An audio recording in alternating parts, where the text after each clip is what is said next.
নিউজিল্যান্ডের বিপক্ষে ভাগ্য খুলতে যাচ্ছে তরুণ এক বাংলাদেশি পেসারের। টি-20 সিরিজ থেকে মুস্তাফিজুর রহমানের ছুটি জাতীয় দলে সুযোগ পাওয়ার সম্ভাবনা সুগম করেছে একাধিকবার বিশ্বমঞ্চে নিজেকে প্রমাণ করা রিপন মণ্ডলের।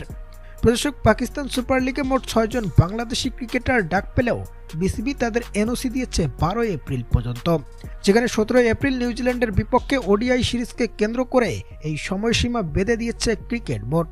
ফলে কিউইদের বিপক্ষে সিরিজ খেলতে পিএসএল ছেড়ে দেশে আসতে হবে সব টাইগার ক্রিকেটারদের। তবে একমাত্র মুস্তাফিজুর রহমান 2 দফায় এনওসি পেয়েছেন বিসিবি থেকে। প্রথম দফায় 12 এপ্রিল আর দ্বিতীয় দফায় 14 এপ্রিল থেকে 3 মে পর্যন্ত।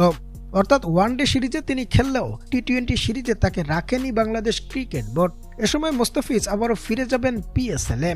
এদিকে দলে মুস্তাফিজুর রহমানের অভাব পূরণ করতে দলে জায়গা পেতে চলেছেন তরুণ পেসার রিপন মণ্ডল।